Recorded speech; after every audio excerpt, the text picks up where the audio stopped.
ya ya la la la hey ya ya la la la la la yechi Adonenu morenu verabenu melech hamashiach leolam vaed yechi Adonenu morenu verabenu melech hamashiach leolam vaed ya la la ya la la ya la la yechi Adonenu pas taper sur la table pour toi, parce que melech hamashiach, ça va faire du bruit. Nenu morenu verabenu melech hamashiach.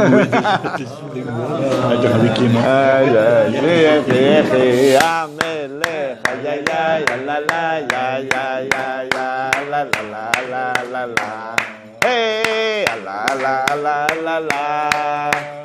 Ay ay ay la la la la la yechi Adonenu morenu verabenu melech hamashiach leolam vaed yechi Adonenu morenu verabenu melech hamashiach leolam vaed yechi amelech ay la la la ya ya ya ya la la la la la la la la la la la. Celui-là, le whisky? Non, un verre avec un verre et de la glace. La glace, c'est-à-dire qu'elle est là. C'est l'inconvénient du direct, hein? Ouais, c'est l'inconvénient du direct, comme tu dis. Sur en glace. Allez, Chaim, Chaim. Ah, c'est bon, on est bientôt mignons, on va pouvoir faire vite. Chaim. Chaim v'lebracha. Chaim lebracha. Chaim v'lebracha. Gimel Tammuz, c'est appelé par le rabbi Yom HaGeoula. Donc déjà, le rabbi dans la Sikha de Gimel Tammuz de 1991, il pose le décor et il dit que Gimel Tammuz, c'est le jour où l'ancien rabbi Rayatz, le rabbi Yosef Yitzhak, son beau-père le rabbi, il a été condamné à le contraire de la vie. Et ce jour-là, on l'a condamné, encore une fois, à 3 ans d'exil dans la ville de Castrama. Donc ce passage-là, du contraire de la vie, à la vie. Donc c'est ça qui nous fait le symbolique de Gimel Tammuz pour l'éternité. Le rabbi il ramène ensuite 2 exemples qui n'ont rien à voir avec tout ça, mais qui sont passés le Gimel Tammuz. L'exemple suivant qu'il donne, c'est ce qui s'est passé avec le prophète Yehoshua, le disciple de Moshe Rabbeinu, que Gimel Tammuz, il a dit au soleil de s'arrêter à Givon. Lorsqu'il a combattu ses ennemis, au lieu de dire « jette des pierres d'en haut, écrase-moi ses ennemis », il a dit « on va poursuivre ses ennemis ». Et pour les poursuivre, il avait besoin que le soleil ne se couche pas. Et le soleil s'est arrêté, la lune aussi. Ils sont passés par quel jour? Et à ce moment-là, on voit que Yehoshua, il a continué les voies naturelles. C'est-à-dire qu'il a arrêté le soleil, mais pour continuer à un but. Il aurait pu dire « détruis-moi ses ennemis », envoie les pierres du ciel, envoie des roches, envoie quelque chose pour terminer. Ou alors donne-nous la vision de la nuit, comme à l'époque d'Égypte, où il y avait les ténèbres. Il y avait les ténèbres et les Juifs. Aïta ora bemoshvotam, c'est-à-dire qu'ils avaient la lumière dans leur demeure. Donc ils pouvaient voir en pleine nuit. Ça aurait pu se reproduire. Eh bien non. Il a voulu que ça passe par un terrain naturel. Ensuite, on a l'histoire de Aaron HaKohen avec le bâton qui a fleuri la nuit pour désigner que Aaron était l'élu d'Akadosh Baruch Hu pour être le Kohen Gadol. Korach, il voulait à l'époque de Korach, justement, pour faire la distinction entre Korach et Aaron HaKohen. Le bâton a fleuri, mais il n'a pas fleuri d'une façon juste brute, c'est-à-dire qu'il a fleuri d'une manière complètement naturelle avec les 3 phases de la floraison. D'abord, c'est un bâton d'amandier, donc il a poussé une amande. Il a eu des fleurs et il y a eu un bourgeon, tout ce qui est les phases du développement de l'arbre, tout simplement. Et ça, en une seule nuit, ça s'est passé. Et on avait les 3 phases. Donc ce bâton a été enterré, pas enterré, mais enfoui à l'époque de la destruction du Beth Amikdash avec tous les souvenirs qu'avait donné Moshe, comme la vase, la jarre avec la manne qu'il y avait au temps du premier Beth Amikdash. Ça s'était enfoui lors de la destruction du temple, ainsi que ce bâton miraculeux qui est enfoui avec ses bourgeons, avec ses fleurs. C'est-à-dire que c'est pas tombé, c'est resté toute l'éternité jusqu'à Mashiach. Voilà, donc on voit que le Gimel Tammuz, ça s'est passé, cette histoire de Yehoshua, et on voit que dans le fait de développement du bâton, il se passe des choses naturelles pour montrer un événement surnaturel. D'où l'importance de la nature, qui est Gematria Teva, la valeur numérique du mot Teva. Maintenant, pourquoi le Rabbi nous parle de ça? Il faut retourner un peu il faut aller plutôt en avant. Au sujet des Dvar Malchut du Rabbi, le Rabbi dans la Parshat Shoftim, il dit une phrase qui va rester pour l'éternité. Even Ashtia, la pierre de soutènement du monde. Ça représente le Tzadik Yesod Olam, et le Tzadik Yesod Olam ne meurt jamais, si on peut dire. Il n'y a pas de mort chez le Rabbi, il n'y a pas Epech HaChaim chez le Rabbi. Jamais. Ça, c'est à la Parshat Shoftim qu'il annonce ça. Et à Gimel Tammuz, il nous prépare déjà qu'il va se passer quelque chose à Gimel Tammuz. Il dit Gimel Tammuz, c'est le processus naturel de vie. C'est pas le processus naturel qui va se passer, il va y avoir un enterrement, Chas v'Shalom. C'est le processus naturel de vie, comme on voit à l'époque de Moshe Rabbeinu. Moshe Rabbeinu, il est monté sur le Sinaï. Et quand il est monté au Sinaï, pour recevoir la Torah et les 40 jours qu'il est resté là-bas, le peuple avait fait un calcul selon la date, il a dit qu'il allait revenir à telle date. Il s'est fait attendre. Pendant ce temps d'attente, ils ont paniqué et c'était le veau d'or. Maintenant, comment ils en sont arrivés à faire le veau d'or? Parce que Akadosh Baruch Hu, pas Akadosh Baruch Hu, c'est le Satan plus exactement, qui leur a montré Moshe dans un cercueil. Moshe dans un cercueil, mais qu'est-ce que ça veut dire? Alors, on s'est trompé sur toute la ligne. Venons faire les idoles. Venons faire le veau d'or qui va remplacer un veau qu'ils ont vu dans le char de Yecheskel. Ils ont vu qu'il y avait 4 animaux, il y avait le veau. Ils ont dit, on va le faire puisque c'est Kadosh. On va le prendre lui comme émissaire puisque Moshe ne redescend pas. Puisque Moshe est Chas v'Shalom. Et là, on a le même cas, nous dit le Harizal et son élève, le Rabbi Chaim Vital, dans un livre qui s'appelle Arba Meot Shekel Kesef. Il nous dit qu'il y aura au temps du Mashiach la même épreuve qu'on verra, qu'il y a eu avec Moshe, qu'on voit Moshe qui va enseigner la Torah à tout le peuple. Il va monter au Sinaï pour recevoir toute la Torah et il va se cacher, il va se voiler. Et après, il va redescendre Mashiach, il va se voiler, il va se redévoiler. Maintenant, qu'est-ce que ça signifie, cette période de voile? Cette période de voile, sur cette période de voile-là, on devrait dire tous Shechianu v'Kimanu v'Gianu l'Izmalazé. Pourquoi? Parce que le Rabbi nous a formés à tous pendant toutes ces années. Il nous a formés. Maintenant, il nous demande une chose. Dévoile le Mashiach qui est en toi. Dévoile-toi. Pourquoi? Parce que le monde est prêt. Le Rabbi a préparé le monde, les juifs, les non-juifs. Le monde est prêt à accueillir. Et ça, c'est la fin de la sikha de Gimel Tammuz. C'est que le monde est prêt à accueillir Mashiach. Les non-juifs attendent une seule chose. Qu'on se dévoile nous. Que nous, les juifs, on se dévoile. Et comment on se dévoile par rapport aux non-juifs? On leur explique les 7 lois de Noé. Et quand on leur explique les 7 lois de Noé, ils acceptent de les faire. Ils acceptent leur rôle d'aider les juifs, de soutenir les juifs et de faire les lois que seulement Moshe Rabbeinu il a reçues.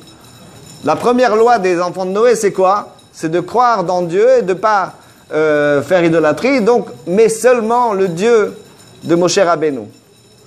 C'est Moshe Rabbeinu. Maintenant, le Rabbi donne un enseignement incroyable à ce niveau-là. C'est que, il dit, c'est marqué dans le premier Mishnah de Pirkei Avot, Em amru shlosha dvarim. Ils ont dit 3 choses, les sages de la grande assemblée. Asiu siag la Torah, ve'midu talmidim arbe, et faites de nombreux disciples. Le Rabbi nous dit que faire de nombreux disciples, ça porte aussi sur les non-juifs. Ça porte aussi sur les non-juifs, faites de nombreux disciples, c'est-à-dire on peut enseigner les 7 lois de Noé et les lois qui correspondent aux non-juifs, qu'on trouve dans la Gemara Sanhedrin, où aujourd'hui on a le livre, le Shulchan Aruch des non-juifs écrit par le Rav Moshe Weiner. On a beaucoup de chomer, on va dire, on a beaucoup de matière pour enseigner aux non-juifs leurs lois à eux qui leur correspondent. Donc on voit que le monde est prêt, le monde se prépare. Les non-juifs attendent une seule chose: dévoilez-vous. Dévoilez que vous êtes le peuple élu.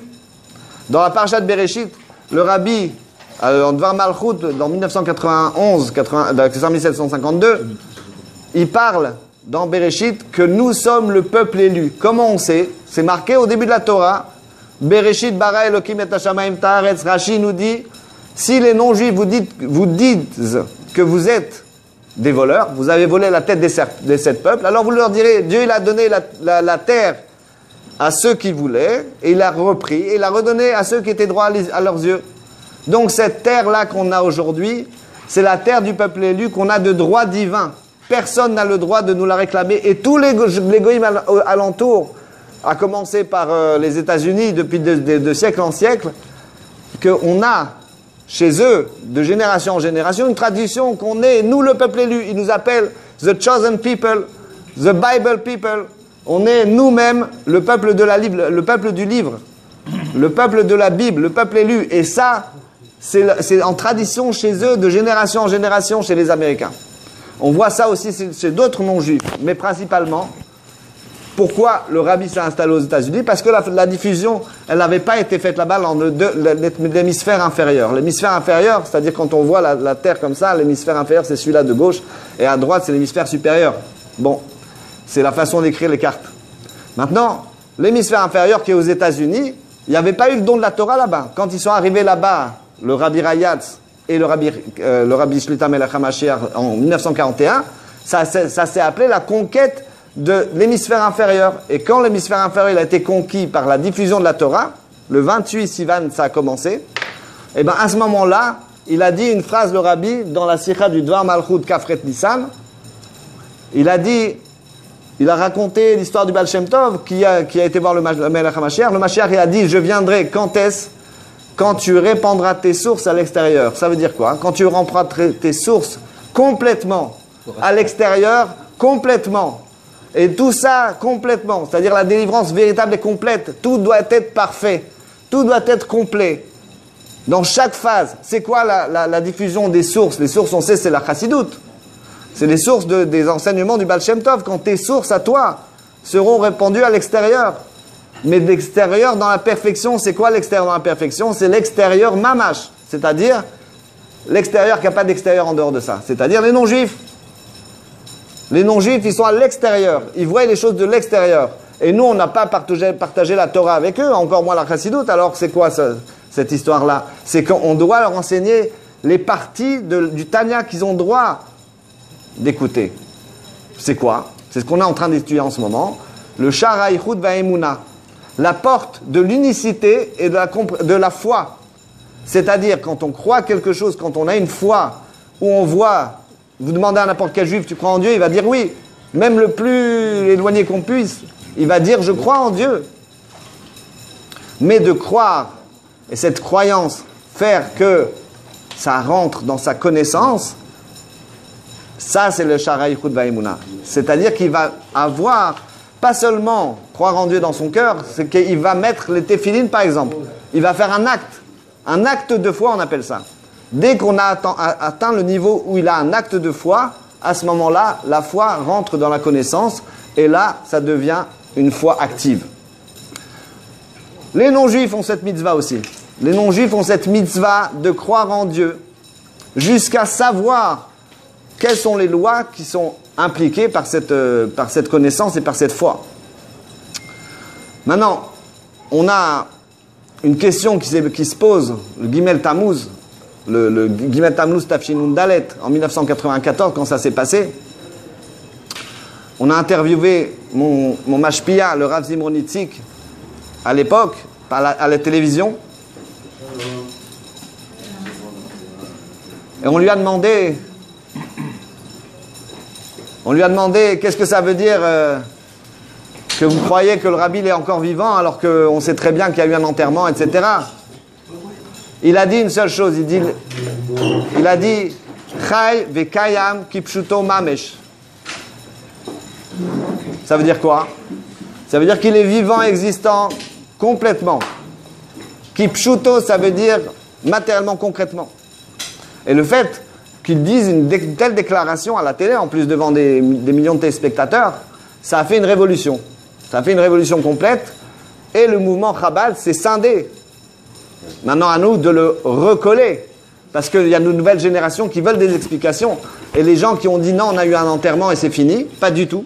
Leurs enfants disent non, non, non, le rabbi est toujours vivant. Les enfants, nous on était en Shlichut à Tel Aviv par exemple pendant 6 ans. Comment on voit le travail du rabbi par les Batei Chabad que le Rav Zimroni il a ouvert en Inde? En Inde, qu'est-ce qui s'est passé? C'est qu'il a envoyé là-bas des shluchim, des émissaires du rabbi, qui ont ouvert des Beit Chabad. Maintenant, les gens de Tel Aviv qui ne croient pas, leurs enfants, ils vont en Inde. Tous les juifs, tous les Israéliens dans le monde entier vont voir ce qui se passe en Inde pour leur recherche spirituelle, pour leur développement spirituel, pour voir s'il n'y a pas quelque part une force spirituelle qui certainement n'est pas dans le judaïsme, puisque eux ne croient pas, c'est la base.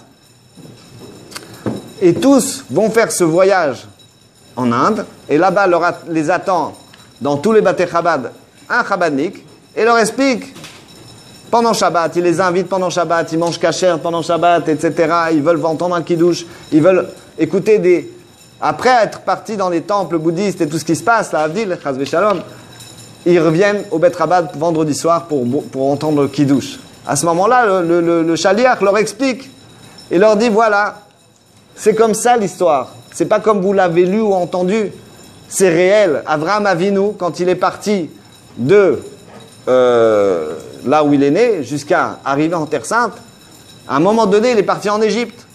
Quand il est parti en Égypte, il est descendu, il a fondé des Beit Chabad, il a fondé des tentes, il a pris des emprunts à droite et à gauche, il a fondé des tentes, des hôtels où les gens pouvaient venir manger, bénir Dieu, et après repartir dans leur chemin. C'est Avraham Avinu qui a lancé ça, cette idée, ce concept. Il s'est endetté pour ça. Et on voit avec les milliards qu'il est rentré d'Égypte, donc ça se justifiait, il a pu rembourser ses dettes. Et c'est pareil pour les Beit Chabad. Les Beit Chabad, ils vont emprunter à droite et à gauche pour fonder une synagogue, un endroit où on va pouvoir faire un kiddush, le Shabbat, et être dans une ambiance juive.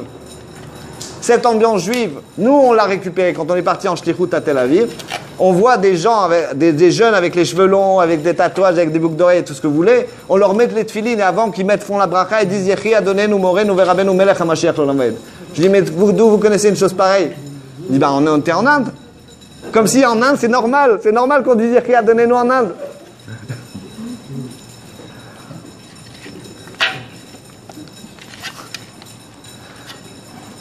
Maintenant, les gens, ils ont focalisé sur cette question, sur cette chose-là, que le rabbi est vivant, il n'est pas vivant, il s'est voilé, il ne s'est pas voilé. Qu'est-ce qui se passe? Il y en a qui disent qu'il est vivant dans un corps matériel. Où il est? Le rabbi ne nous laisse pas. Le rabbi, il est là avec chacun. Je vais vous raconter une petite histoire qui s'est passée il n'y a pas longtemps. Il y avait le Rav Zimroni, justement, dont on parle, qui est parti à un kinous, un Shabbat, chez Kulo Mashiach, à Chicago. Et là-bas, il a rencontré un ami à lui, et ils ont commencé, avant même que commence le Shabbat, à faire les chaim, là on fait les chaim, Yechi Adonenu Morenu Melech HaMashiach L'Olam. Ils n'ont pas de chaim là-bas.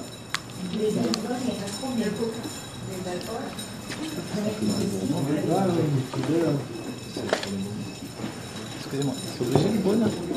C'est à cause du masgan. À moins que vous voulez que je l'éteinde et il n'y a pas de problème. C'est pas vous. Donc il est arrivé là-bas et il a rencontré un ami à lui. Cet ami à lui, c'est un shaliach en Italie, à Bologne. Un shaliach en Italie, à Bologne. La bolognaise. Voilà. Donc, il lui raconte. Il raconte à Rav Zimroni, écoute bien ce qui m'est arrivé. Enfin, ce qui nous est arrivé à notre famille. On était à Bologne, dans une certaine ville, le Beit Chabad depuis quelques années. Et après, on a déménagé. Le Beit Chabad et notre maison, on a tous déménagé. Et on se retrouvait dans une ville un peu plus loin. Tout ça en Italie, à Bologne. Et maintenant, ma femme, elle est revenue dans la ville d'origine, dans le quartier plutôt, on va dire. Et dans ce quartier-là, elle voulait faire des papiers. Maintenant, elle rencontre une non-juive qui venait au Bet Rabat pour nous aider à travailler pour le Bet Rabat, pour aider à l'organisation et à la logistique. Maintenant, ma femme, elle voit cette non-juive. Elle lui voulait échanger son téléphone. Elle lui dit, on va rester en contact, vous m'appelez. Elle dit d'accord, elle sort son calepin d'adresse. Dans le calepin d'adresse, elle voit la photo du rabbi. Elle voit la photo du rabbi dans le calepin d'adresse. Elle dit, ce monsieur, depuis que vous êtes parti, il ne revient plus ici. Elle dit, quel monsieur, de quoi vous parlez? Elle dit, le monsieur sur la photo. Attends, j'ai pas compris, vous pouvez répéter? Elle dit, le monsieur là, celui-là qui est sur la photo, depuis que vous êtes parti, il ne vient plus ici visiter.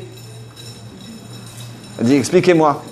Elle dit, oui, il était là, mais vous confondez peut-être avec le Rav Garelik, qui lui est chaliach en Italie. Non, je connais bien le Rav Garelik, mais lui, celui-là, qui est sur la photo, il venait avant. Maintenant, il ne vient plus. Il venait où? Il venait visiter le Bet Rabat. Chaque fois que vous étiez là, il venait. La non-juive, elle a vu. Nous, on ne voit pas, parce que nous, si quelqu'un il voit, il va dire, il a peut-être interprété, il veut voir le rabbi depuis trop longtemps, etc. Mais là, c'est une non-juive. Une non-juive, elle voit le rabbi. Elle voit des gouffres gashmi, physiquement. Donc voilà ce qu'il a voulu nous enseigner, le rabbi. Il a voulu nous enseigner que il y a deux choses, en fait. Il y a deux concepts, on va aller très simple. C'est qu'il y a deux concepts. Il y a le Mashiach et il y a le roi Mashiach. Le roi Mashiach, c'est le Mashiach pour tout le monde, c'est le rabbi, on a dit, d'accord? Avec un psak-din, on sait que le rabbi a eu un psak-din, un décret rabbinique qui aujourd'hui comprend à peu près 4000 signatures rabbiniques. À l'époque, il y avait 250 en 1991. Aujourd'hui, il y a plus de 4000 rabbanim qui ont signé le psak-din que le rabbi c'est Melech HaMashiach. Et donc, il y a le roi Mashiach, mais il y a le Mashiach aussi. C'est qui le Mashiach? C'est vous? C'est lui? C'est lui? Lui c'est Mashiach, lui c'est Mashiach, lui c'est Mashiach. Qu'est-ce que ça veut dire? Voilà. Hein? Eh bien c'est ça Mashiach. Il y a Mashiach et il y a le roi Mashiach. Pourquoi je dis le Mashiach? Il y a des juifs dans le monde qui ont atteint un très haut niveau. Aujourd'hui, maintenant. Et j'en connais. Qui ont des milliers d'élèves dans le monde, qui ne sont pas Chabad, qui sont Breslev, qui sont Sfarad, qui sont de toutes les tendances. Mais ils ont pris sur eux l'enseignement du rabbi. Ils ont pris sur eux de dévoiler l'étincelle de Mashiach qui est en eux. Ils enseignent, ils ont des livres, ils ont des prophéties. Ils soignent les gens viennent les voir pour demander une bracha. Ils leur donnent une bracha et ils savent de quoi il s'agit. Ils savent répondre comme le rabbi le fait. Pourquoi eux et pas nous? Nous, les premiers, on doit être Mashiach. Nous, les premiers, on doit avoir cette étincelle et la développer. Et la dévoiler en nous. Cette étincelle-là, le rabbi nous donne le processus, la méthode pour la dévoiler. 1, 2, 3. 1, 2, 3. C'est ça la méthode. C'est-à-dire, premièrement, cette étincelle se trouve... Non, elle ne se trouve pas en nous. Justement, c'est pour ça qu'il faut la dévoiler. Exact. Alors, maintenant, il faut la faire descendre en nous. Il faut la faire descendre depuis le monde de... non, c'est plus que Hatzilut. Yechida, le monde, la Yechida.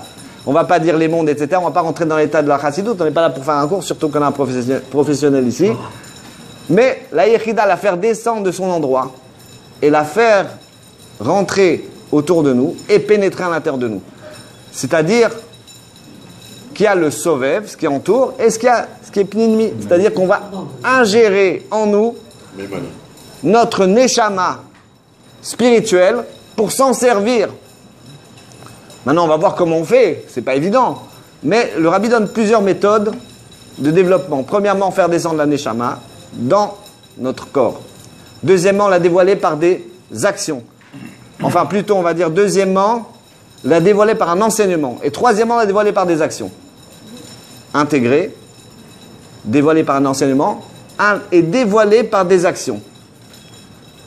Donc comment on dévoile la Yechida? Le rabbi donne un enseignement très simple. D'abord, il faut juste y penser. Juste penser à la Yechida, comment elle descend et comment elle va s'habiller en nous. Deuxièmement, un enseignement, c'est-à-dire qu'on va dire, par exemple, le rabbi nous donne un truc, on va dire. Quand on dit le matin, Elokai neshama shenatata bi teora i. Voilà, ça donne l'adresse de l'âme spirituelle. Teora, c'est l'âme sainte. Elle va descendre dans le monde de Bria, Barata. Elle va rentrer dans le monde de Yetzira, Yatzarta. Et elle va rentrer dans Asiya, chez nous, à l'intérieur de nous-mêmes. Et c'est là qu'on dit, Ve'ata nafartabi ve'shamera bekirbi. On le dit tous les matins, cette phrase. Donc à nous de dévoiler cette neshama en nous et de nous en servir. Maintenant, par des actions, c'est quoi les actions? C'est tout simplement, par exemple, nous on a fait cette expérience parce que, Baruch Hashem, j'ai une femme tzadékette qui m'a donné l'idée d'aller voir les malades dans les hôpitaux. On a une liste d'histoires ici qu'on voulait vous raconter, mais ça va être un peu long, mais vous allez voir quelques histoires qui nous sont arrivées à Shaare Tzedek. Et on voit que nous, quand on est là-bas, on mange pas, on boit pas, on s'occupe, on voit, rien qu'on voit ces juifs en détresse qui souffrent. Certains juifs à qui on met les tefilines vont se mettre à pleurer, vont appeler Hachem. Et à ce moment-là, Hachem il descend et nous on est les témoins. Par exemple, on a une histoire à certain Massoud. Ce Massoud-là, il était allongé, mais on a dit qu'il a l'article de la mort. Chazé Shalom. On arrive le voir. En plus, elle lui avait mis une musique dans son téléphone, quelque chose d'angoissant. Sa belle-fille, elle lui a mis une musique genre pour l'endormir, mais c'était vraiment l'angoisse. je lui dis, mais on peut le réveiller là, on peut le... Elle dit, allez-y, essayez. Il s'appelle Massoud. Je lui dis, Massoud, réveille-toi. Il parle français. Massoud, réveille-toi, tu veux mettre les tefilines? Alors il fait comme ça avec la tête, oui, oui. Je lui sors les tefilines. Je lui mets les tefilines. Petit à petit, donc la belle-fille avait arrêté la musique entre-temps, il reprend, on dirait qu'il reprend des forces. Il met les tefilines, il prie Hachem, il pleure. Il prie Hachem, il pleure. Riamelech, comment ça va? Baruch Hachem. Il a mis les tefilines, il prie Hachem, il pleure. D'accord? Donc pour l'instant, on est dans un cas de figure où la personne a subi une grosse attaque cardiaque. Il est à l'hôpital. Il est dans un état lamentable, on ne sait pas s'il va passer même la nuit. Et on le laisse comme ça. Il a donné la tzedaka pour le Bet Rabad. Et après, il est parti. On est parti, nous, plutôt. On l'a noté dans le Igrot Kodesh. On l'a noté, on l'a inséré. Après, quand on note tous les gens, un par un, toute la liste des gens qu'on a vus à l'hôpital. Et on rentre dans Igrot Kodesh. Et on a des miracles, des nissim, mais incroyables. Donc, il a... Là, on est parti, nous, maintenant. On revient une semaine après. On remonte à l'état cardiologique, au 10e étage. On arrive là-bas.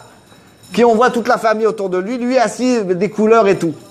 Incroyable, c'est un truc de fou. On s'est dit, mais je ne sais pas si on va le revoir, mais bon. La bracha, elle a fait qu'il était assis. Il était vivant, il était là, il était souriant. On dit, mais c'est vous qui étiez là la semaine dernière? Il dit, ben oui, c'est vous m'avez mis les tefilines et voilà le résultat. Et il était en forme, Baruch Hashem. Donc ça, c'est des histoires. On a tombé sur un juif qui était dans un état mais lamentable. Les jambes gonflées comme ça, avec du sang partout, un truc de fou. On lui dit, c'est quoi? Comment tu t'appelles? D'abord, on lui a dit, tu veux mettre les tefilines? Il a dit oui. À peu près 55 ans, comme ça, 60.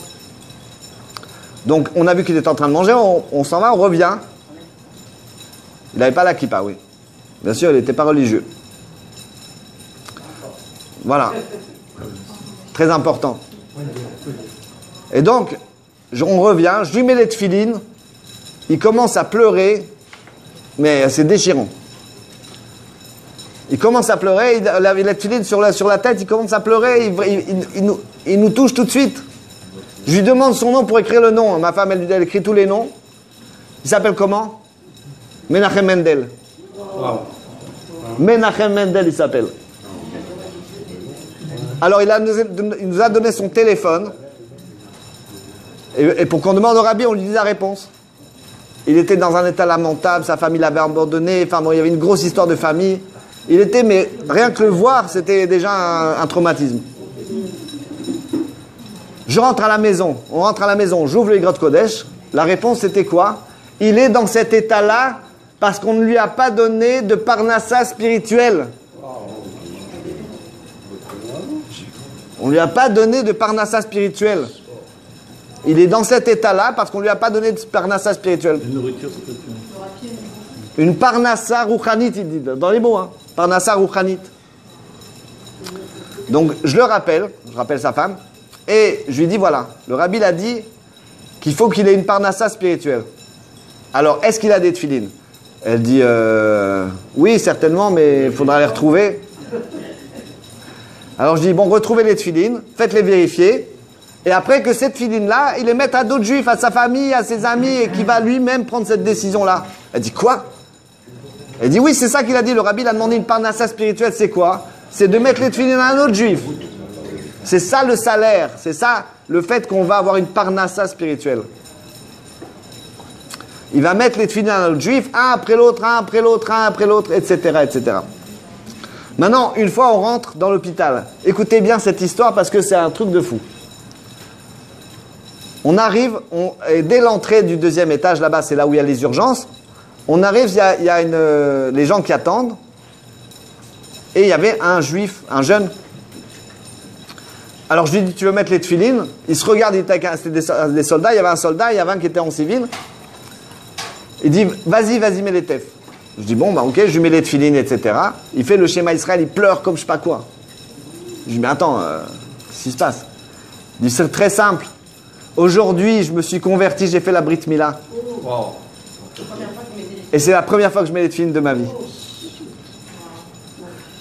Une, et encore une, et encore une. C'est-à-dire que le fait que nous, on va faire des actions dans le monde, on va dévoiler sa Neshama, on va dévoiler sa Yechida, on va dévoiler le Mashiach en nous. Les gens, quand ils nous voient, mais c'est de la folie ce qu'ils disent. Vous nous avez sauvés, vous nous sauvez la vie. Pourquoi il n'y a pas d'autres gens qui viennent toute la journée comme ça? C'est comme ça que... Maintenant, il y a les 7 mitzvot aussi. On travaille beaucoup, on avait avant un flyer, maintenant on n'en a plus de flyer parce qu'on a tout distribué, des flyers comme ça, avec les 7 lois de Noé, avec à la photo du rabbi et des explications. En arabe. Sur les 7 mitzvot en arabe.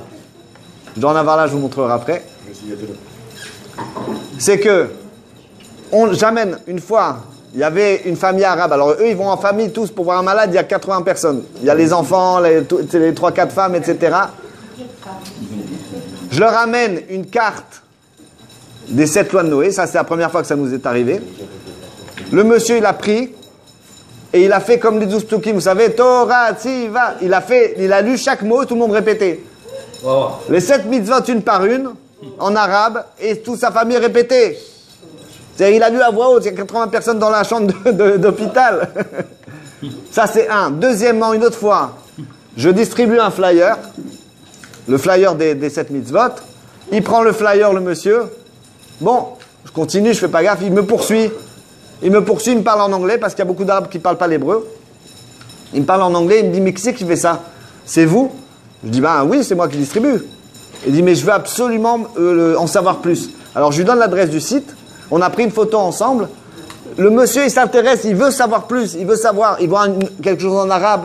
Quand les arabes, ils voient qu'on leur fait attention à eux, en plus avec la photo du rabbi, pour eux, c'est pas le rabbi pour eux. Pour eux, quand ils voient la photo du rabbi, c'est Mashiach. C'est-à-dire, il n'y a pas d'équivoque. Ils voient marquer Mashiach, c'est Mashiach, ça y est.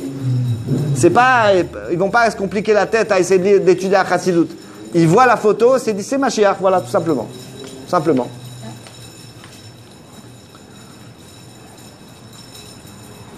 Ah, il y a aussi une histoire comme ça qui nous est arrivée. C'est une famille de Me'asharim. D'abord, on fait le Chaim.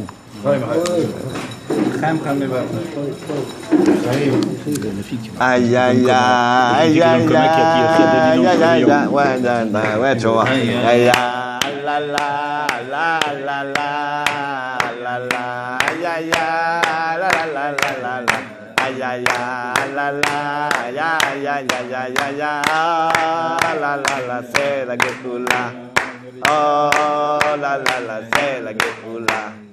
Aïe, aïe, aïe, aïe, c'est la Géoula, Mashiach est là. Aïe, aïe, aïe, aïe, aïe, aïe, aïe, c'est la Géoula. Aïe, aïe, aïe, Mashiach est là.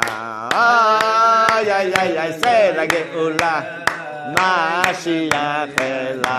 Aïe, aïe, aïe, aïe, aïe, aïe, aïe, c'est la Géoula. Aïe, aïe, aïe, aïe, Mashiach est là. Aïe, aïe, aïe, aïe, c'est la Géoula. Mashiach est là. Aïe, aïe, aïe, aïe, aïe, aïe, aïe, c'est la Géoula. Aïe, aïe, aïe, aïe, Mashiach est là. Aïe, aïe, aïe, aïe, c'est la Géoula. Mashiach est là. Aïe, aïe, aïe, aïe, la la la la la la. Aïe, aïe, aïe, la la la la la. Aïe, aïe, aïe, aïe, la la la la la la. Aïe, aïe, aïe, la la la la la la la la la. Aïe, aïe, aïe, c'est la Géoula. Oh, la la la la, la Géoula. Aïe, aïe, aïe, aïe, c'est la Géoula. Mashiach est là. L'chaim, l'chaim, l'chaim, Adonenu Moranu Rabbeinu Melech HaMashiach Olam Vaed. Maintenant, à part le fait de faire de nombreux disciples, comme on l'a dit, parmi les non-juifs, on avait un cours avec des Arabes qui venaient au Beth Mashiach à Jérusalem, que vous êtes tous invités à venir voir, le Beth Mashiach. Et ils prenaient très au sérieux les choses. Ils m'appelaient, ils me téléphonaient. Bon, maintenant, ils ont déménagé, mais ils m'appelaient, ils me téléphonaient. J'étais leur mashpia, j'étais leur rave. On peut dire ça. Mais c'est vrai.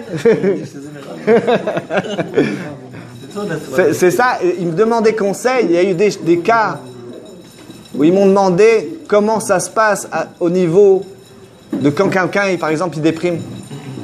Ils n'ont pas chez eux des mitzvot réjouissantes. Chez eux, c'est des mitzvot, bon ben, celui qui ne fait pas, c'est la crainte, c'est la peur. C'est plus la peur qu'autre chose. Ils n'ont pas cet amour que nous, on a pour Hachem. Ils n'ont pas cet amour, ils n'ont pas le rabbi. Ils n'ont pas ça. On écrit pour Rabbi. Le Rabbi répond, mais du tac au tac. Maintenant, il y a une troisième possibilité, c'est aussi celle de faire un Bet Rabad. C'est quoi faire un Bet Rabad? Par exemple, ici, regardez cette maison de livres et de Baruch Hashem de Gdusha. Hashem, il est là, clair. Et donc, déjà faire un cours ici, on a déjà commencé, on a ouvert les Kélim. Deuxièmement, des livres, il y en a Baruch Hashem. Troisièmement, si un juif il a besoin de quelque chose, par exemple, il peut avoir besoin d'une mezouza, on peut avoir toujours c'est ça, une, deux, trois mezouzotes pour au cas où. Lui mettre les tefilines, etc. Donc là, on fait de sa maison déjà un petit Bet Amikdash. Dans le contraste Bet Rabbeinu chez Bebavel, le rabbi dit que quand le Bet Amikdash va descendre du ciel, toutes les synagogues vont s'accrocher à lui et vont se retrouver à Jérusalem. Mais pas seulement, quand il parle de la Sikha, le 15 Elul, il dit aussi les maisons des Juifs, là où il y a eu des cours, il y a eu de l'étude. Là où il y a eu de l'étude et des cours, c'est considéré comme une synagogue, c'est la Gdusha, comme un Beth Midrash, il y a eu un cours, il y a eu quelque chose, on a fait des chants d'Hachem, c'est éternel. Ça aussi, c'est une possibilité. De faire de soi-même le rave de l'immeuble, voilà. Le Mashiach de l'immeuble. Là, ici dans l'immeuble. Alors de sa maison, mais de toute façon, vous êtes Baruch Hashem, vous travaillez en contact avec d'autres autres juifs, alors le fait d'être en contact des autres juifs, ça vous permet d'échanger des paroles de Torah déjà. Maintenant, il y a encore une histoire que je voulais vous raconter, qui s'est passée cette semaine, toujours à l'hôpital. Ma femme, elle étudiait à Orchaya, et là-bas, il y avait une jeune fille qui distribuait des teilim à faire, pour tout le temps, pour tous les gens. Un jour, cette jeune fille, elle s'est fait renverser malheureusement par une voiture. Elle s'est relevée. La personne a dit « Vous allez bien ?» etc. Elle voulait prêter assistance. Elle a dit « Tout va bien, tout va bien. » Elle est repartie, comme si de rien n'était. Et puis dans la journée, elle a eu un malaise et elle est tombée dans le coma. Maintenant, elle a été transportée à Shaare Tzedek, justement là où on fait Mifsaïm. Donc on avait décidé d'aller au 10e étage la voir. On va la voir il y a une semaine. Elle avait fait une hémorragie interne.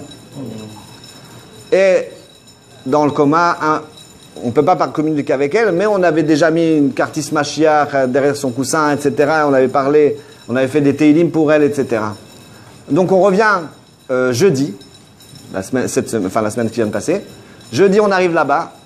Bon, moi, je rentre au Paradsta, parce qu'elle avait peur de rentrer. Elle dit non, c'est à 7h, les consultations. Je dis attends, on est le Bet Rabat d'ici, on rentre, on ouvre les portes.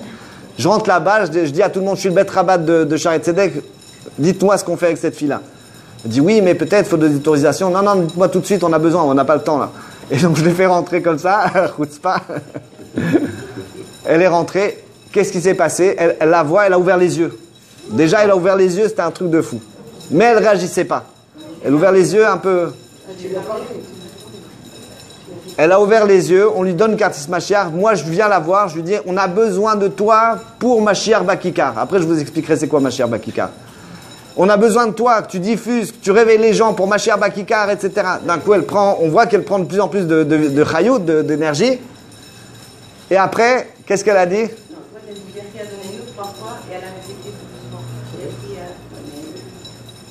Voilà, elle a répété Yehi Adonenu Morenu Rabbeinu Melechem Asher Lamed.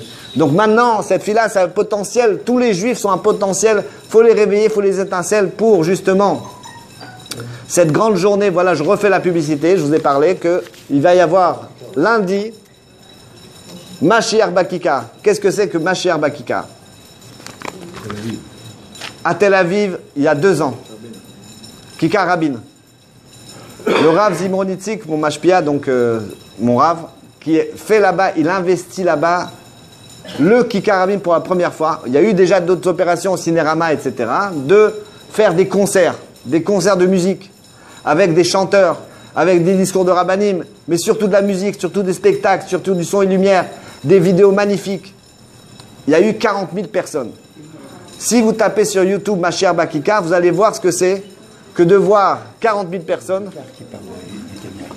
avec des drapeaux, Mashiach bien sûr, des centaines de milliers de juifs qui depuis leur écran sont connectés du monde entier, parce que c'est retransmis dans tous les pays, qui sont connectés, 40 000 personnes sur place. C'était incroyable, c'est-à-dire que c'était un moment, on ne savait pas où Mashiach il va venir par là, il va venir par là, qu'est-ce qui va se passer? Regardez sur YouTube Mashiach Bakikar. Et cette année, donc qu'est-ce qui s'est passé? En fait, l'histoire, c'est que normalement, le Rav Zimroni, il fait à Gimel Tammuz un grand kinous à Batiam, puisque c'est le chaliard de Batiam, et sur l'amphithéâtre qui est face à la mer, c'est magnifique.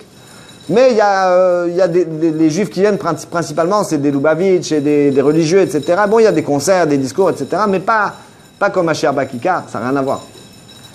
Et il a demandé une bracha, il ne reçoit pas de bracha. Depuis le mois de Tevet, cette histoire, du mois de janvier. Et tout le temps, il redemande parce qu'il faut se préparer. C'est quelque chose qui prend 6 mois de préparation. Et il redemande jusqu'au jour où il dit attends, on n'a pas la bracha. Peut-être qu'il faut refaire Mashiach Bakikar. Il écrit au rabbi pour Mashiach Bakikar. Le rabbi répond au Rav Zimroni Yud Bet Tammuz, faire une idvahadout énorme. Donc il a compris. Maintenant, cette lettre-là, on l'a reçue tous dans différentes circonstances. Tous on a reçu la même lettre. Mais dans rien à voir avec ça, on n'a pas demandé, on a fait chacun Yud Bet Tammuz, Yud Bet Tammuz, Yud Bet Tammuz. Donc c'est le lundi 12 Tammuz. Des cars qui partent de tout Israël, des gens qui vont venir de partout, même de Chutz La'aretz, etc. Voilà, alors donc il avait appelé pour réserver à la mairie, pour réserver pour Gimel Tammuz, comme il avait fait le 4 Tammuz, parce que c'était tombé Shabbat comme cette année, Gimel Tammuz. Donc il a fait dimanche soir au Kikar Rabin. Il appelle la mairie, et la mairie lui répond, c'est pas libre le Kikar Rabin, c'est seulement le 12 Tammuz, seulement lundi 12 Tammuz. Donc voilà, on a tous reçu les lettres, lundi 12 Tammuz, on est tous là-bas. Il suffit d'appeler la carte que vous avez reçue, donner à ceux qui n'ont pas reçu la carte. Il y a le numéro de téléphone. Ouais. Donnez là-bas, s'il vous plaît, des cartes. Il y a les numéros de téléphone pour réserver une place dans le car. C'est 5 shekels ou 10 shekels pour ceux qui sont en retard. Aller-retour de tout le pays, sponsorisé. C'est quand même pas mal. 5 shekels aller-retour. Hein? L'chaim.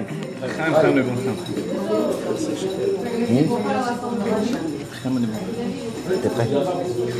T'es prêt? Bon, maintenant,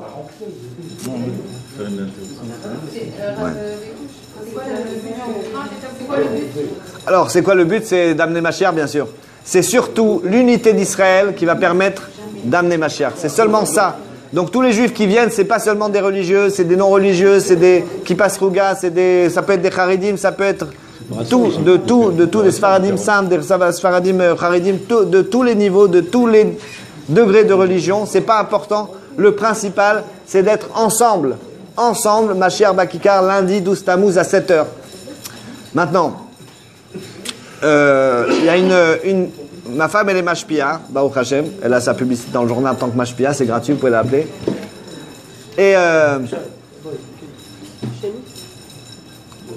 une dame qui a pris ma femme comme Mashpia, ma femme lui a conseillé de donner des cours là où elle est, dans son travail, de diffuser le Dvar Malchut, de diffuser Mashiach Vegeoula. Elle avait des gros problèmes de santé. Baruch Hashem, tout s'arrange, tout se stabilise. Baruch Hashem. Grâce à ce conseil. Maintenant, cette dame-là, elle a rêvé de son père, qui est Niftar, qui n'est pas Chabad. Elle a rêvé de son père. Un rêve du matin, on dit c'est une petite prophétie. Elle décrit que dans le rêve, il n'y avait pas besoin de parler. C'est-à-dire, c'est pas qu'on parle avec quelqu'un, c'est qu'on pense et la personne reçoit la pensée, répond en pensée. C'est un peu la Géoula. La Géoula, on sait qu'on va parler, on va communiquer par la pensée. Télépathie. Voilà, télépathie. Donc, elle dit qu'elle a vu son père qui est venu la voir et il lui faisait ressentir qu'il n'avait pas beaucoup de temps. Qu'elle venait la voir, mais elle ne pouvait pas parler avec elle pendant longtemps. Il avait un temps limité.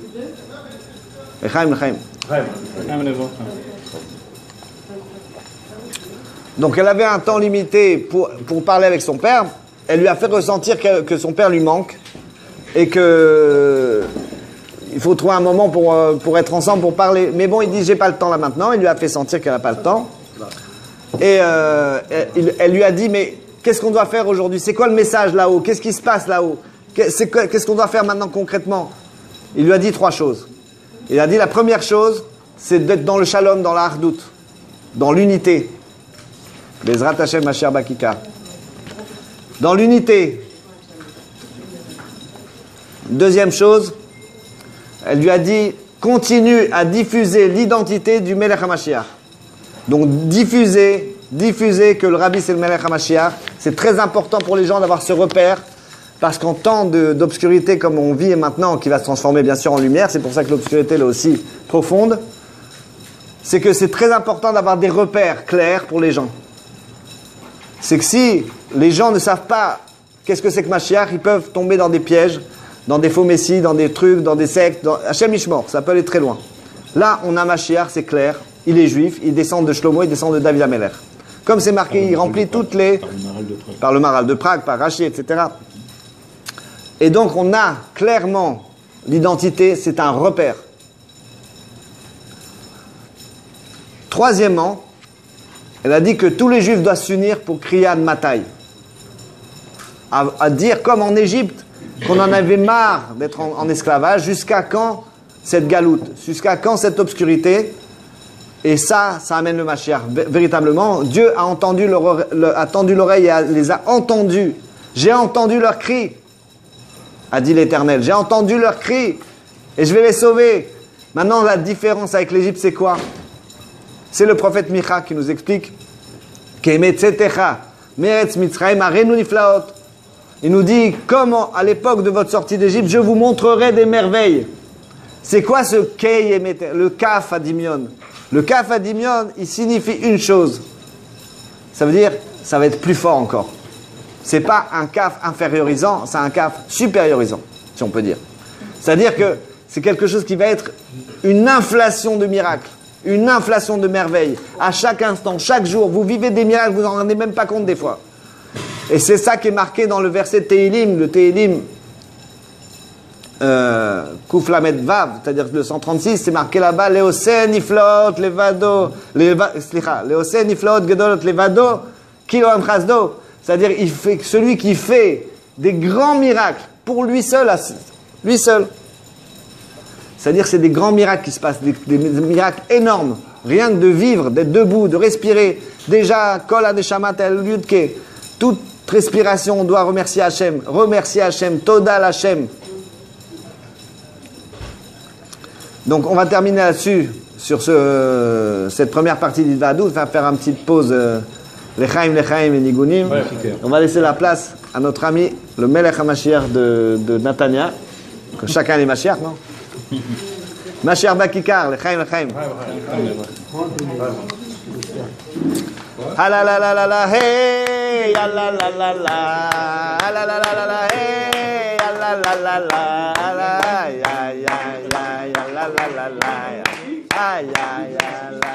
on en a eu, je crois.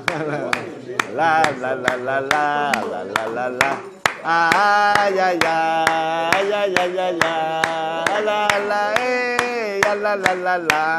Ah la la la la la eh la la la la. Aïe aïe aïe aïe la la la la. Aïe aïe aïe aïe la la la la. La la la la la la la la la. Aïe aïe aïe la la la la la la eh la la la la la. Aïe la la eh la la la la.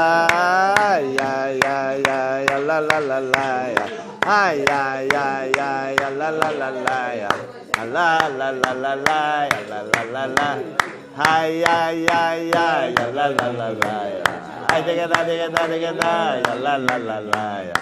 La la la ya ya ya ya ya ya ya la la la la ay ya ya ya ya la la la la la la la la la ya la la la la ay ya ya la la la la ay da la la eh ya la la la ay da la eh ya la la la la ya ya ya ya la la la la micro ya ya ya ya la la la la la la la la la la la ah la la la la la la ay da la la eh ya la la la la ay da la la eh ya la la la la ya ya ya ya la la la la ay ya ya ya ya la la la la ya la la la la ya la la la la ay ya ya ya ya la la la la ay da ya la la la la ay la la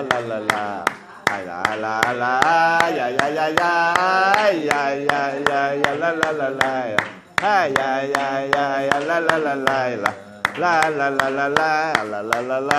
Lechaim Chaim Livracha. C'est dur de continuer après le Rav Bakouche.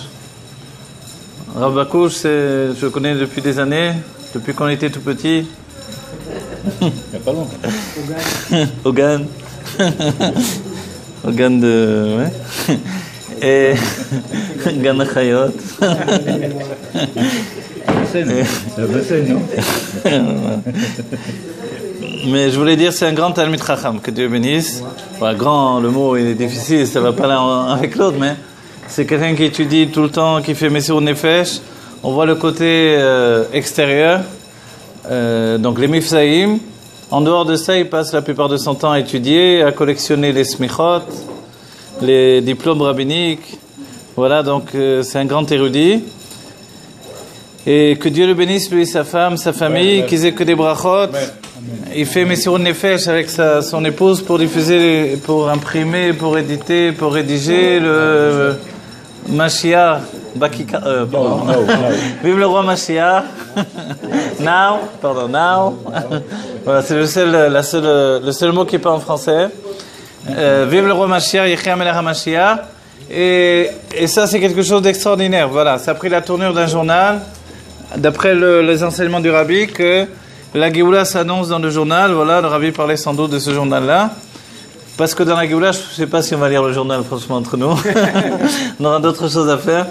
Donc voilà, que Dieu les bénisse, Mamash Kepchuto. Que ce soit une bracha concrète, Et également, il faut demander de bénir la maîtresse de maison, la famille et tous ceux qui se sont investis pour venir, pour aller, pour partir, pour s'engager, pour être là, donner un sourire, donner une oreille pour écouter tout ça. Voilà. Merci beaucoup. Les petits pains tunisiens, etc., c'est magnifique.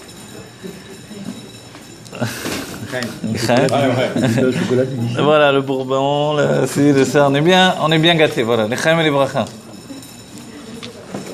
Voilà, on se prépare à Mashiach Bakika. Voilà, ça a été annoncé. Ok. Donc l'idée, c'est de réunir des juifs et des juifs et des juifs et encore des juifs qui eux veulent prouver au monde que Mashiach c'est une réalité. C'est pas juste un concept, c'est pas juste une époque, c'est pas juste une mode. C'est pas juste une idée lointaine. Le slogan du Rabbi Melech HaMashiach, c'est Mashiach Arshav, maintenant. De vouloir le Mashiach tout de suite, ça nous engage. Ça engage notre âme animale et ça engage tout notre être. De vouloir le Mashiach un de ces jours, ok. Mais de vouloir le Mashiach immédiatement, alors effectivement, il faut dire qui est Mashiach et il faut non seulement tenter de provoquer la venue immédiate de Mashiach dans la conscience de chaque juif, puisque le Mashiach est déjà là, que le Rabbi nous a dit que tout a été réalisé, que la Géoula est déjà là et que la table est déjà dressée. On en a un petit aperçu, on est au hors d'œuvre encore, après on va voir le Léviathan et ensuite va venir le Shoraba. Donc, on va dire, si tout est là, qu'est-ce qu'il reste à faire? Il reste à ouvrir les yeux. Ouvrir les yeux, c'est ouvrir les yeux de la conscience, ouvrir les yeux de l'engagement, et s'entraîner les uns et les autres, entraîner chaque juif dans le grand mouvement de vie qui est un bien pour l'humanité. Le bien pour l'humanité, c'est de réaliser que ce monde dans lequel nous vivons, c'est un monde divin. Et puisque ce monde est un monde divin, en fait, il faut s'engager vers Dieu. Vouloir Mashiach, c'est vouloir voir Dieu, voir que tout est Dieu, et renoncer à l'ego et à la personne finalement qui m'empêche d'accéder à ma propre Géoula. Ma Géoula, ma délivrance personnelle, fait partie de la délivrance de tout le peuple juif. Nous voulons Mashiach, alors on doit apprendre à vivre mieux au quotidien. C'est comme ça que jour après jour, on investit Mashiach dans notre vie. Donc il faut être heureux dans le couple, il faut être heureux avec les enfants, il faut être heureux entre amis, il faut être heureux dans la rue, il faut briller de cette joie. On va dire, mais voilà, on est fatigué, puis il y a les soucis du quotidien. C'est vrai. Et c'est pour ça qu'on a besoin de journaux. C'est pour ça qu'on a besoin d'étudier tous les jours. C'est pour ça qu'on a besoin de faire les chaïm. Et c'est pour ça qu'on a besoin de s'attacher à la chassidoute.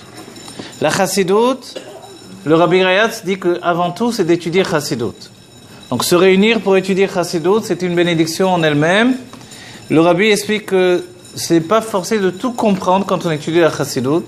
Et un chassid qui ne comprend pas, il sait qu'il est engagé pour un chemin vers l'éternité. Et dans l'éternité, il n'y a pas de début, il n'y a pas de fin. Donc forcément, je ne peux pas tout assimiler sur le moment, mais je suis parti pour l'éternité, j'ai du temps. Aujourd'hui, l'éternité, ce n'est pas simplement l'éternité de l'âme, puisque ce n'est pas un chidouche, une nouveauté de dire que l'âme est éternelle, c'est essentiellement l'éternité du corps. Nous sommes après Gimel Tammuz, aujourd'hui encore. C'est-à-dire, aujourd'hui, nous sommes vraiment encore à nouveau après Gimel Tammuz.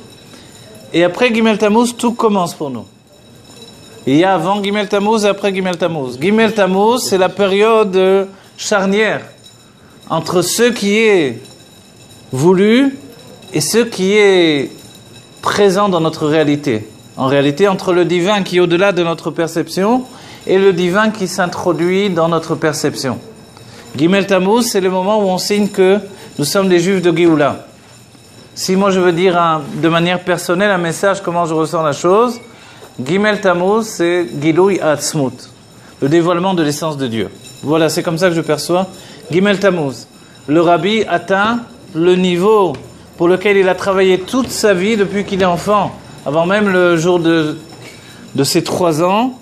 Il travaille au dévoilement de l'essence de Dieu.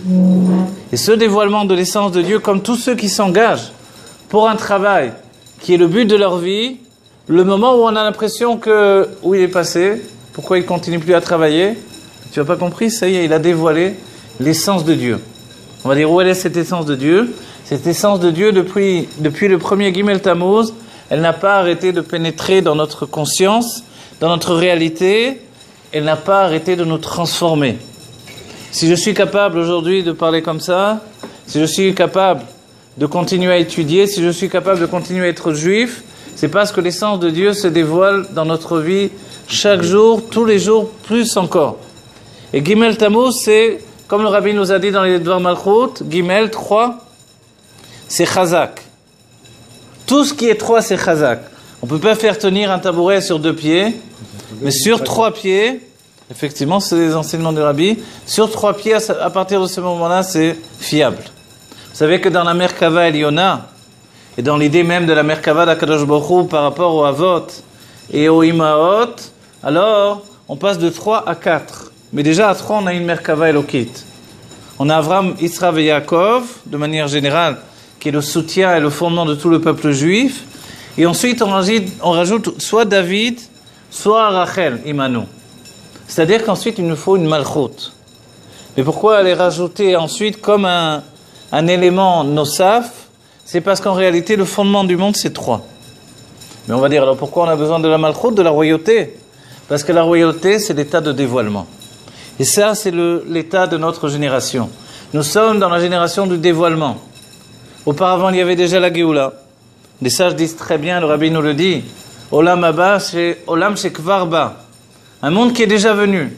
On va dire alors, qu'est-ce qu'on a à faire? Notre travail, c'est un état de révélation. La révélation de ce que l'on possède, c'est notre judaïsme. Aujourd'hui, dire que l'âme est immortelle, bravo, mais même les goïms sont au courant, il n'y a pas de chidouche, il n'y a pas de nouveauté. Alors, c'est quoi la nouveauté? Le corps du Yehudi est immortel. Il est immortel pour l'éternité. Et il faut déclencher la puissance du corps du Yehudi qui se dévoile en réalité pour nous à partir de Gimel Tammuz, le premier Gimel Tammuz. Et comme aujourd'hui à nouveau on est après Gimel Tammuz, on a reçu, comme après le moment où Dieu se dévoile à Chatzot Laïla, au premier Pessah, l'année d'après, avant Chatzot Laïla, avant minuit, en heure toranique on va dire, avant minuit, en fait c'est plus élevé que le premier Pessah. Et le Rabbi nous dit, chaque année c'est plus élevé, chaque année c'est plus élevé. Aujourd'hui, c'est un jour beaucoup plus élevé que le premier Gimel Tammuz, que le premier après Gimel Tammuz. Donc en fait, chacun d'entre nous, on a des forces illimitées qui nous sont données. Ces forces, elles ne nous appartiennent pas. On ne peut pas signer, on ne peut pas les déposer, on ne peut pas demander d'en avoir mais voilà, des droits d'auteur. Mais en même temps, de ce fait-là, on ne peut jamais déposer le bilan. Je ne peux pas déposer le bilan sur ce que je ne possède pas. Une autre idée très importante, quand la chose ne m'appartient pas, elle ne s'épuise jamais. C'est tout le chidouche de la Elokut, du divin. Le divin, en fait, vous voyez bien, on parle, on dit de la Torah, mais la Torah, elle était déjà là auparavant. Alors on va dire, alors qu'est-ce qu'on fait? On n'a que des répétiteurs. Les Tanaïm, c'est des Shanaïm. Les Shanaïm, c'est ceux qui répètent. On fait que répéter la Torah qui a déjà été dite auparavant. Il y a 7 Rebbeim chez Chabad qui répètent toujours la même chose. On va dire, c'est quoi le chidouche? Le chidouche, c'est l'implication personnelle, nous dit le Rabbi. Cette implication personnelle, ça fait toute la différence. Quand je parle avec mes tripes, dans la Chassidut, on dit avec le kishke, ce qu'on préfère dans le tchoulant. Quand on parle avec nos tripes, alors c'est une drôle de différence que si je parle comme ça, de loin, vous voyez, en buvant un verre de bourbon, etc. Vous comprenez? C'est-à-dire qu'on nous demande de nous impliquer. Comment je vais m'impliquer? Je m'implique en étant moi-même et en le disant.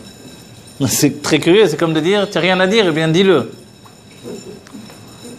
Tout le monde vient et a quelque chose à dire, toi tu n'as rien à dire, alors exprime-le. Et c'est vrai, j'ai rien à dire, je suis venu ce soir vous dire que j'avais rien à dire. Mais quand même, il a dit avec une émotion, avec quelque chose. Il s'est impliqué dans ce qu'il a dit. Vous voyez? En fait, c'est ça. Chacun doit s'impliquer et ne pas dire « l'autre va le faire à ma place ». L'autre travaille, l'autre s'investit, l'autre... L'idée du Rabbi, c'est exactement comme en Amérique, avec cette image de l'oncle Sam, qui pointe du doigt, je ne sais plus si c'est la main droite ou la main gauche, mais pointe du doigt, dit « you, toi ». C'est toi qui dois aller partir à la guerre, sauver l'Amérique, etc. Le Rabbi, c'est le même système, finalement, c'est toi. C'est toi qui dois apporter la Géoula. Vous voyez, à ce moment-là, on se retourne, on regarde s'il y a quelqu'un d'autre à côté. Et manque de peau, et je suis tout seul. Alors, on est gêné, moi. Et oui, toi, tu dois apporter la Géoula. Alors, du coup, nous dit le Rabbi Rayas, ne croyez pas que c'est le chidouche de la génération. Le chidouche de la génération, c'est l'acceptation de tout ça. Mais tous les rabbis y ont travaillé, le Baal Shem Tov et les Baal Shem qui ont précédé, et le Or HaChaim, et le Rambam, et le Rashi, tout le monde y a travaillé. Pour que nous acceptions enfin la Géoula. Et la grande anava de Moshe Rabbeinu, c'est de voir notre génération, alors qu'on est là avec des sandwichs tunisiens et des petits plats, des petits fours, et du whisky, malgré ça, on est attaché à Dieu. L'Admour HaZaken, il aurait bien rigolé, ou les chassidim de l'Admour HaZaken à l'époque. Mais voilà, on a dépassé tout ça. On est tellement au-dessus de la matière qu'on est plongé dans la matière. Avant, celui qui était plongé dans la matière, il était fini. C'était plus un Oved Hashem. Il était Avoud. Je ne vais pas traduire tout ça. C'est-à-dire qu'il était terminé. Aujourd'hui, on sert Dieu au sein même de la matière, qui, au lieu de nous détourner de Dieu, nous attache avec l'essence de Dieu, son intimité. Et c'est pour ça. Voilà. Et ça, c'est un chidouche. Voilà. C'est une autre génération qui a été entamée, qui a commencé avec le Rabbi Menachem Mashiach et qui a pris toute sa puissance de dévoilement après Gimel Tammuz. Après Gimel Tammuz, chacun se positionne. Celui qui choisit le strapontin, l'autre qui choisit le siège devant la scène. En réalité, ça veut dire cette image-là que, en réalité, vraiment, vraiment, je vous le dis, on se positionne aujourd'hui. N'ayez pas peur, vous entendez des musiques différentes, et des éclats de voix, des discussions, des engagements différents. On se positionne, nous sommes tous les enfants de la Géoula. À moins que quelqu'un désire partir, mourir, etc. Mais si je désire vivre, je dois prendre en compte que mon corps est éternel. Et c'est ça voilà. Mon corps est éternel, c'est vraiment le chidouche de la génération. Sinon, je ne vois pas qu'est-ce qu'on a rapporté de nouveau. Encore de dire que l'âme est éternelle, les hindous sont plus spécialisés là-dedans que nous. Les chrétiens aussi le disent. Alors, même les arabes qui veulent monter à voir, je ne sais pas combien de femmes là-haut, ils pensent que c'est l'éternité. Donc, les Égyptiens se faisaient embaumer parce que... Alors, c'est quoi le chidouche du juif de la Géoula qui est venu aujourd'hui apporter la Géoula concrètement? C'est cet engagement avec son corps pour la Géoula. Donc, si mon corps est heureux, il dévoile la Géoula. Et ça, il faut le dévoiler, il faut le publier, il faut l'annoncer, il faut transformer notre vie de l'intérieur. On ne peut plus vivre en étant déprimé, on ne peut plus vivre en courant derrière les psychologues ou je ne sais quoi. Il faut aller faire tchouva au psychologue pour l'entraîner avec nous dans la Géoula. Et pour ça, il faut être heureux intensément. De tout mon être, je suis heureux intensément. Et cette joie, ce bonheur, cette influence divine, je l'ai pris du Rabbi Menachem Mashiach. Et c'est pour ça que, plus que jamais, on doit être engagé dans ce travail-là. Vous partez là, c'est là que vous partez? J'ai crié trop fort. Ah d'accord, des bonnes nouvelles, quand tout va bien toi? Je m'excuse. Ouais, c'est prêt, on va trouver. L'Echaim Chaim Livracha.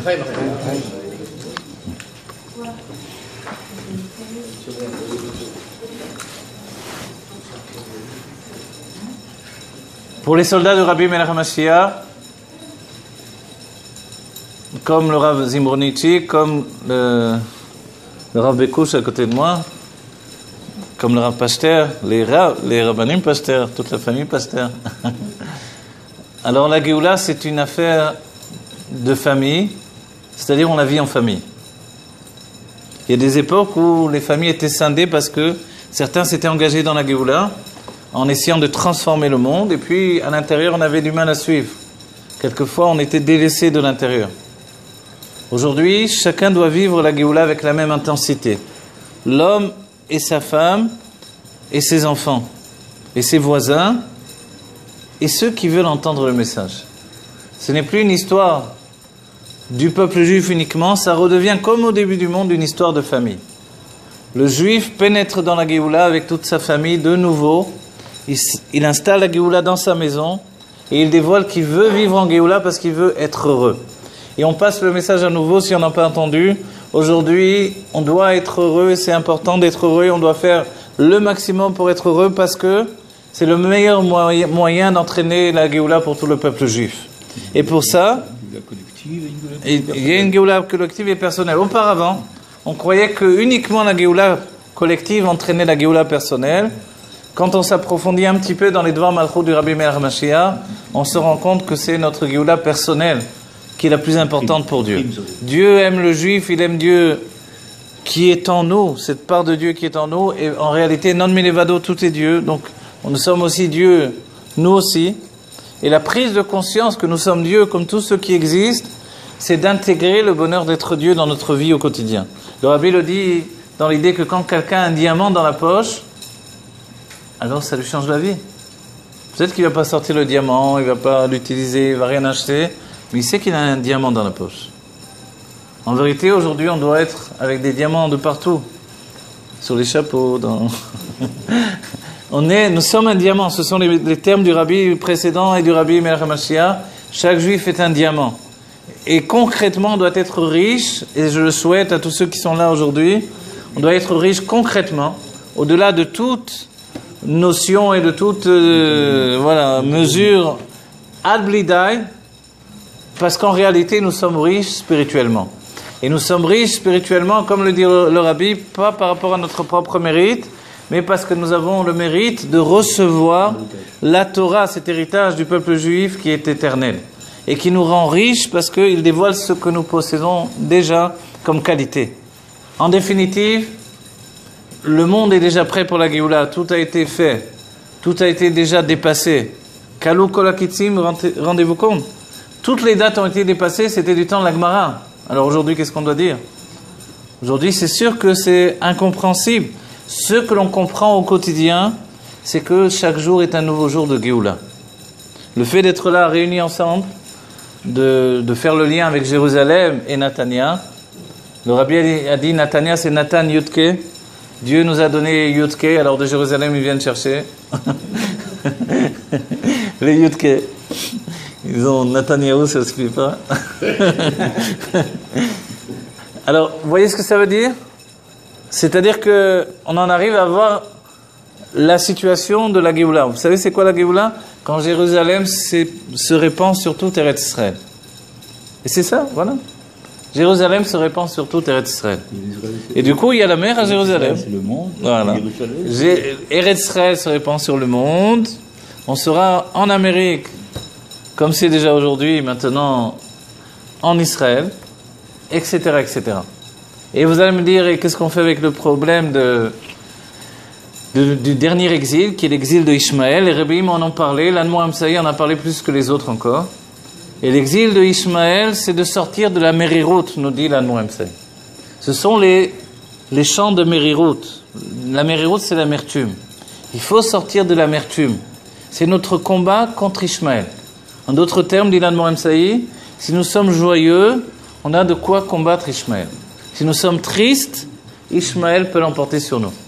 Donc en fait, vous voyez le message, tous les messages se rejoignent, toutes les mères arrivent à la mère de Natania. En définitive, nous devons être heureux parce que c'est une nécessité de la génération. Il n'y a plus de mérite à mourir en Kiddush Hashem pour Dieu. On le laisse aux autres tzadikim des temps passés, ceux qui ont le mérite de mourir comme ça. Aujourd'hui, on veut vivre pour Dieu intensément. Et c'est pour ça que l'on s'engage dans la Géoula, et on n'a pas peur de conjuguer le matériel et le spirituel, les petits pains, les millefeuilles avec la Elokut, le divin dans son niveau le plus haut de dévoilement. Vous savez, ce qui se dévoile dans la Géoula, à partir des mondes divins, s'appelle Pnimiutatik, l'intériorité de l'inconscient pour nous, les forces cachées de l'âme. Et dans ce monde-ci se dévoile le corps du juif.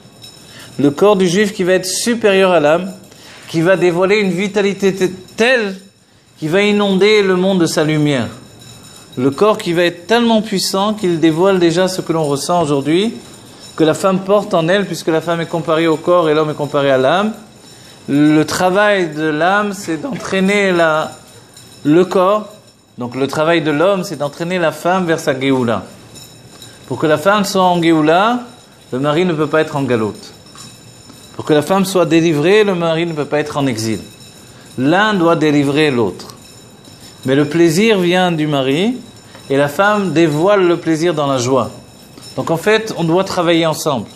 Mais il est certain que quand je passe des épreuves au quotidien et que je me dis j'ai de quoi être triste, puis j'ai mon enfance et puis j'ai tout ce que j'ai passé avant, le Baal Shem Tov intervient et nous dit mais là, à l'instant présent, ça va? Tout va bien? Reprends un petit gâteau, fais les chaim. Alors, si ça va bien maintenant, sois heureux pour l'instant. On verra dans 5 minutes, si ne te tombe pas quelque chose sur la tête, tout va aller bien, non? Et voilà, c'est ça l'état d'esprit, on va dire. Et quoi, les psychologues, etc. Pour l'instant, ils sont là pour t'aider à te relever, mais une fois que tu es sur pied, tu as compris cet enseignement du Baal Shem Tov. Vis intensément l'instant présent, et tout va bien. Et ça, cet état d'esprit, il est essentiel. Et c'est pour ça qu'on veut la Géoula immédiatement. Ça veut dire ça. Ça veut dire, je ne veux pas attendre d'être joyeux un de ces jours, je veux être joyeux aujourd'hui. Mais je n'ai pas tellement une nature d'être joyeux en vérité. J'ai plutôt une nature patachon comme ça. Alors Alors, le rabbi nous dit, non, toi tu vas te pousser à être joyeux. Et Ergel Nasta Teva. L'habitude, elle ne naît pas comme ça naturellement. L'habitude, elle vient parce que je prends sur moi des fausses habitudes. Tout le monde est en train de danser. Moi, j'ai pas trop envie. On m'attrape par la main, je commence à danser. Et voilà que je deviens un danseur aussi. Vous voyez? C'est-à-dire qu'en vérité, je me laisse emporter et voilà.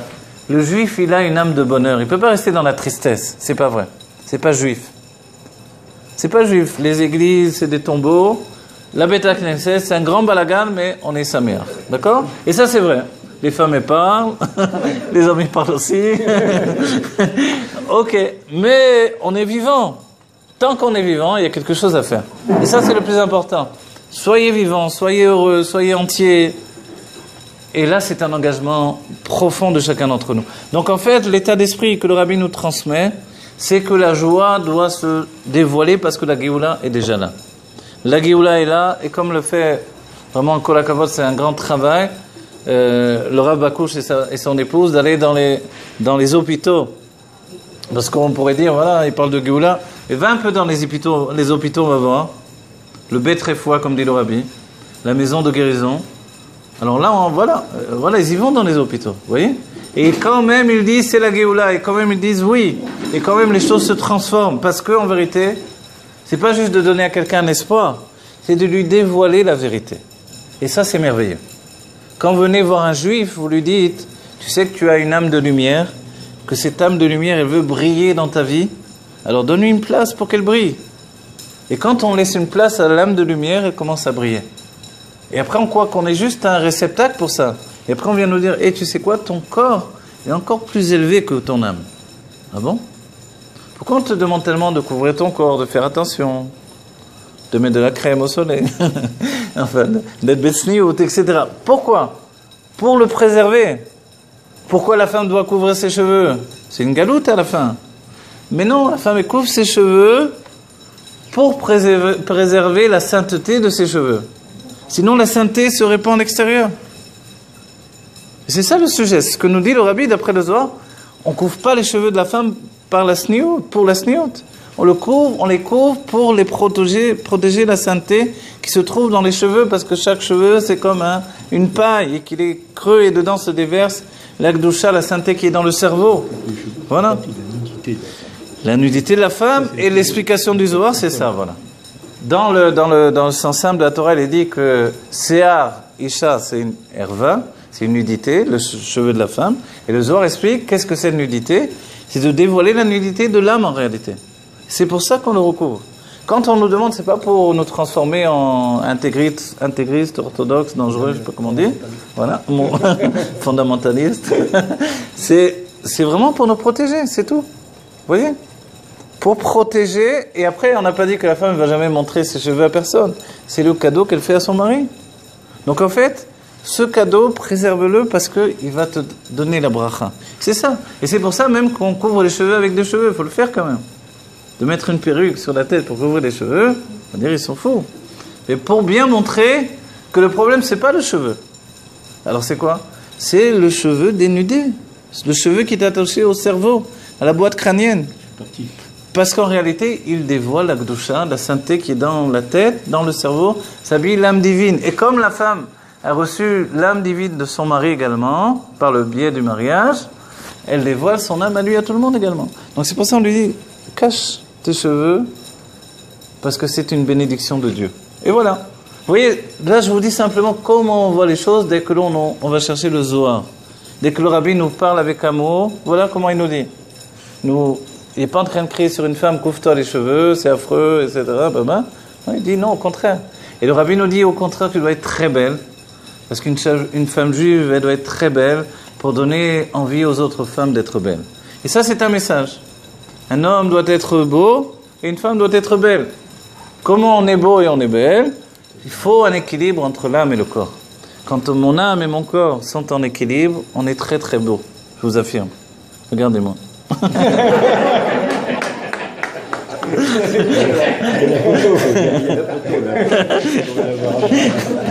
Pardon. Regardez-moi.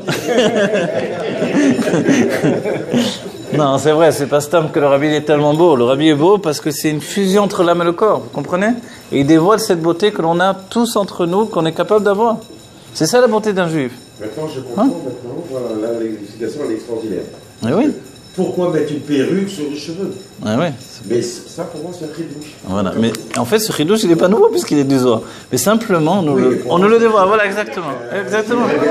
Exactement. Parce qu'il faut, tu vois, tu n'as pas les arguments pour répondre. Et voilà, on a la réponse. En fait, c'est pas les cheveux en lui-même qui est... Exactement, qui est une problématique, c'est ce qui véhicule en réalité. Donc vous voyez, c'est la chassidoute, on dit qu'est-ce qu'elle fait, dit le Rabbi Rayatz. La pièce est dans le noir, vient juste allumer la lumière. Allumer la lumière, ça change tout. Vous voyez, allumer la lumière, c'est donner un sens à notre vie. Et le sens profond aujourd'hui, tout a été dépassé, tout a été fait. On a obtenu tous les, comment dire, les challenges ont été dépassés.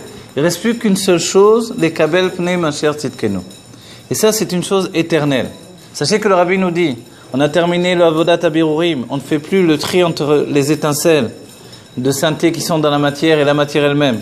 Donc, a priori, on aurait dû depuis longtemps arrêter de manger. C'est pas le cas. A priori, à moins qu'on m'ait pas prévenu. Mais c'est pas le cas. Parce que par la nourriture, on s'attache à l'essence de Dieu en réalité. Ça, c'est nouveau. Ça n'a jamais été. On faisait toujours un tri dans la nourriture. Aujourd'hui, on s'attache à l'essence de Dieu. C'est nouveau. Le avodat hashlichut a été terminé également. On pourrait dire, alors, si il n'y a plus d'émissaires du rabbi, c'est terminé. Alors, ça veut dire que tout le monde, nous sommes tous des émissaires. Et le rabbi dit le terme, les émissaires de Dieu. C'est ça le terme. Shluchim. Ah oui. Nous sommes des shluchim de Hachem. Et c'est quoi notre shlichut, notre message que l'on doit porter? C'est Iné Mashiach ba. Voici que la Géoula est là, c'est une prophétie. Elle n'est pas d'ordre habituel, mais les brachot du rabbi n'étaient pas d'ordre habituel également. Quand on va voir un rav, il nous fait une bracha, Mish, Baravotenu Avraham Yitzchak Yaakov. Oh, c'est très bien, magnifique. Quand on va voir le rabbi Melech Mashiach, il nous donne $1, il nous dit bracha ve'atzlacha. Et où il est, Mish, En fait, tout change à partir de ça. C'est-à-dire, on n'a plus le temps, même pas. Et le rabbi nous dit, aujourd'hui, on est arrivé à un tel stade, on n'a plus le temps de dire Manishma, Mashlomcha, etc. On dit directement Yechia Melech. Yechia Melech, ça veut dire que ma vie, elle n'est là que pour la Géoula Amitit Vashlema.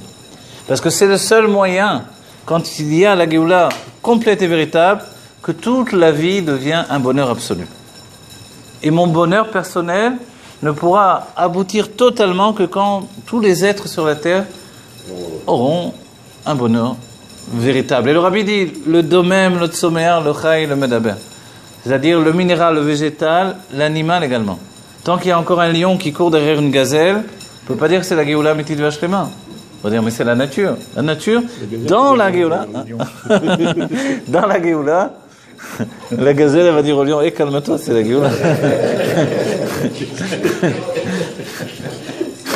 C'est un félé chaim, mais calme-toi.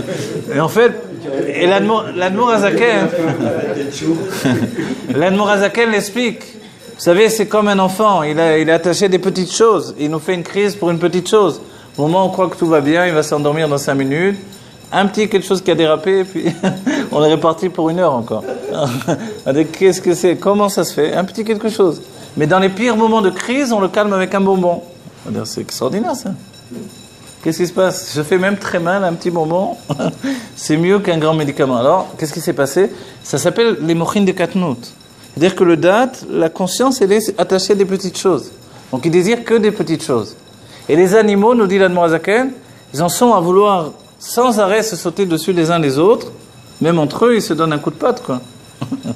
Mais en réalité, cette nature cruelle qui existe dans la nature, elle est juste là parce que ne sont pas encore dévoilés les mochin de Gadloul, la largesse d'esprit véritable. L'Admor Hazaken nous dit, c'est quoi la largesse d'esprit véritable? C'est d'accepter tous les autres. C'est-à-dire, il y a une gazelle, imaginez un lion de Géoula, c'est ça. La gazelle arrive à côté de lui, il y a un autre lion qui lui dit « Hé, une gazelle !» Lui dit « Et alors, tu n'as jamais vu une gazelle, toi ?» Elle est différente, mais c'est une gazelle. En fait, c'est ça, vous comprenez, chacun est différent, et tant mieux. Oui, si, imaginez, on serait tous en chapeau, barbe et lunettes, c'est affreux, on n'aurait plus personne sur qui faire Mifsaïm. Alors, chômage, il n'y aurait plus de bête rabat, il n'y aurait plus... C'est la Géoula, ouais, c'est clair. Lui,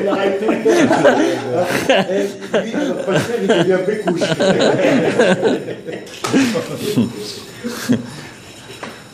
En fait, voilà, la Géoula est là, elle est à portée de main, elle est à portée de vie, elle est proche de chacun d'entre nous, et elle a besoin de chacun d'entre nous. Donc on ne peut pas dire, j'attends que l'autre apporte la Géoula, c'est mon bonheur qui importe à Dieu. Le Rabbi Rayatz utilise les termes, Dieu aime le corps du juif. Il aime plus le corps que l'âme. Pourquoi? Parce que, on va dire, c'est pas une chorma de s'aimer soi-même. L'âme divine, c'est une part de Dieu. Mais quand il aime le corps n'existe pas dans le divin. C'est une création de Dieu, c'est quelque chose qui est nouveau, c'est un projet divin. Et regardez comment à partir de notre corps, on ressent la matière. Si mon âme sort du corps, le monde matériel n'existe plus. C'est juste une perception corporelle. Transformation du corps par l'âme. Et ce qu'il faut arriver, voilà ce que entraîne le Rav Pachter, la famille Pachter, ce sont des révolutionnaires. Le Rabbi a dit de...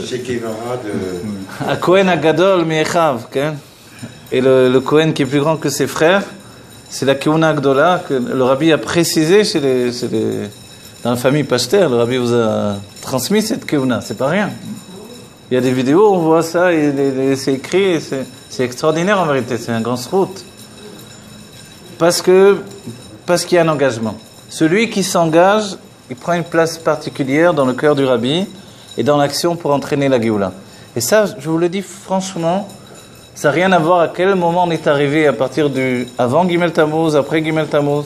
Aujourd'hui, nous sommes plus en Géoula qu'auparavant, c'est certain. La Géoula, on a pensé qu'elle allait arriver subitement, elle allait nous transporter d'un monde d'exil à un monde de Géoula. On voit qu'on s'est bien trompé, entre guillemets.